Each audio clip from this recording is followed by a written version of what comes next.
Welcome to Vetted, the channel dedicated to exploring the unexplained and sharing real accounts of the unknown.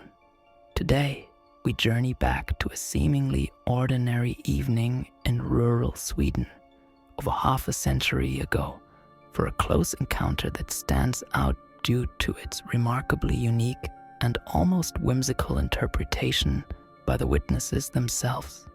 This is the captivating testimony of Emile and Ada Carlson, a couple from Armstrong, who, on September 29th, 1965, found themselves gazing up at a silent, boat-shaped craft filled with what they could only describe as alien tourists.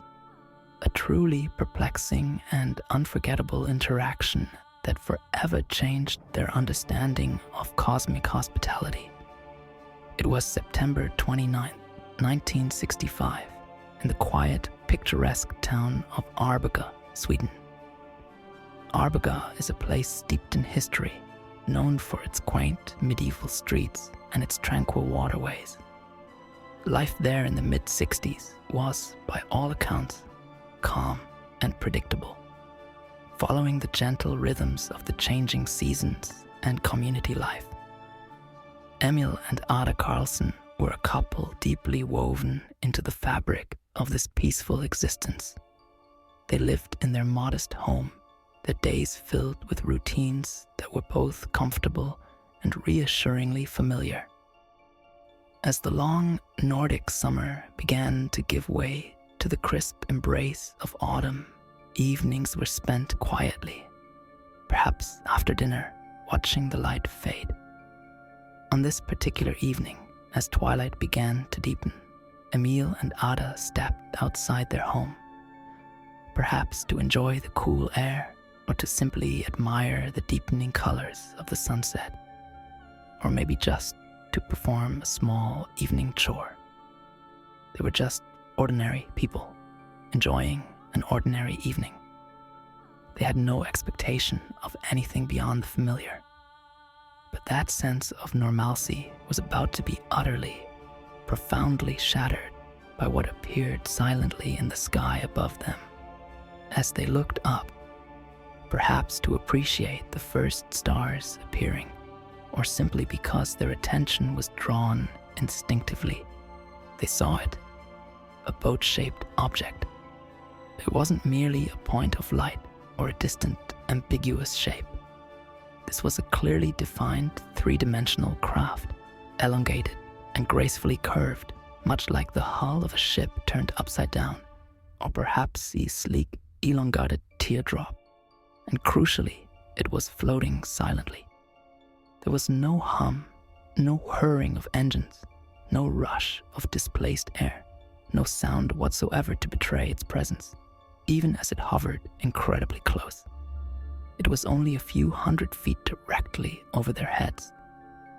This wasn't a distant phenomenon observed through a telescope or a blurred image on a far horizon. This was an intimate, direct observation, close enough for significant detail to be discerned. The sheer size of it must have been immense, a dark, impossibly silent leviathan hanging directly above their familiar world. Its material seemed to be a smooth, dark metal, absorbing the last vestiges of daylight, giving it an ominous yet strangely beautiful presence against the gathering night sky. It defied every known principle of aerodynamics and flight. But the incredible appearance of the craft was just the beginning. As Emile and Ada continued to gaze upwards, transfixed, they began to make out details within its structure. The underside of the boat-shaped object seemed to have a large, elongated window, or a transparent section, almost like a massive observation deck. And through this clear, expansive window, they saw them, more than 20 people. This was arguably the most astonishing detail of all. Not just vague shadows or indistinct forms, but clearly discernible figures, numerous enough to suggest a veritable crowd. and they weren't dressed in typical drab utilitarian uniforms, or the classic gray suits so often associated with alien encounters.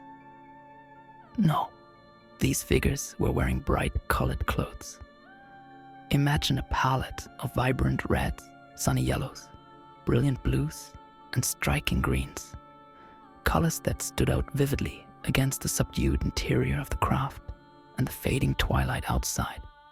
It was a kaleidoscope of otherworldly fashion, utterly unexpected. The Carlsons could see them moving about within the craft. The figures were not frantic or alarmed. Instead, they appeared calm, deliberate, and entirely focused on their surroundings. They seemed to be surveying the couple and the environment below them. Their faces, though seen from a distance, appeared humanoid, not monstrous or terrifying. There was no sense of threat, no menacing gestures, just an intense, almost leisurely observation. Some seemed to point, others looked through what might have been devices, their heads turning in unison to take in the details of the Carlsons' home, their garden, the surrounding fields, and the two startled humans standing below. It was in this moment of intense mutual observation that a truly astonishing interpretation dawned upon Emile and Ada. It was a leap of logic that felt instinctively right to them, despite the sheer impossibility of the situation.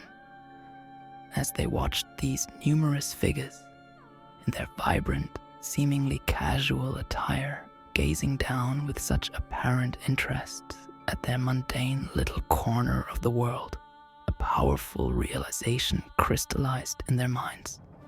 They weren't invaders. They weren't scientists conducting a clandestine experiment. They weren't military scouts. No, the Carlsons realized that they must be alien tourists.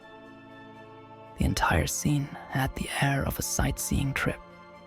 The numbers of individuals, the casual yet brightly colored clothing, the way they seemed to be taking in the sights, it all pointed to an exploratory, observational, almost leisurely visit. They were perhaps intergalactic sightseers, stopping by a quaint little planet called Earth, much as human tourists might visit a historic town or a natural wonder. The sheer audacity and imaginative leap of this interpretation speaks volumes about the non-threatening, almost benign nature of the encounter. It was as if the aliens themselves were just another group of curious travelers, albeit from another star system. The mutual observation continued for what felt like a significant period, long enough for the Carlsons to absorb these incredible details, for the realization of alien tourists to solidify in their minds. There was no sudden flash of light, no burst of speed, no dramatic engine roar. Just as silently as it had appeared, the boat-shaped object began to ascend. It rose gracefully, smoothly, its unique form lifting effortlessly back into the twilight sky. The multitude of figures in their bright clothes remained visible within, perhaps continuing their observation until the very last moment, their faces still turned towards the diminishing world below. It receded, growing smaller and smaller until it was nothing more than a faint speck against the deepening blue, eventually vanishing completely from sight.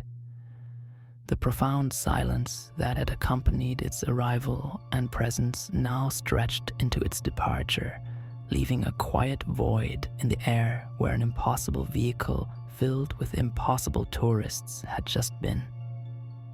Emile and Ada were left standing there, arm in arm, under the vast, now empty sky. The familiar sounds of the evening might have slowly returned, but their world had been irrevocably altered. This wasn't a fleeting illusion or a trick of the light. This was a shared, indelible experience, witnessed by both of them down to the astonishing detail of the figures and their colorful attire. The encounter profoundly affected them. How do you go back to mundane life after seeing 24 alien tourists floating above your house? The discussions in the Carlson home in the days, weeks, and years that followed must have been extraordinary. They couldn't unsee what they had witnessed. It became a shared secret, a profound truth that only they truly understood. It wasn't a frightening or traumatic event, but one filled with bewildering wonder, curiosity, and a sense of being part of something truly vast and unknown. Their interpretation of alien tourists offers a fascinating, humanizing perspective on potential extraterrestrial visits, suggesting motives far removed from invasion or scientific dissection. It implies a universe teeming with life, curious about us, just as we are curious about them.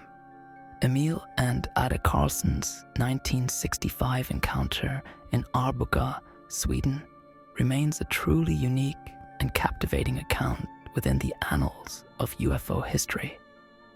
The distinct boat-shaped craft, the surprising number of occupants, their bright-colored clothes, and the Carlsons' intuitive interpretation of them as alien tourists offers a profound and optimistic counterpoint to many traditional UFO narratives.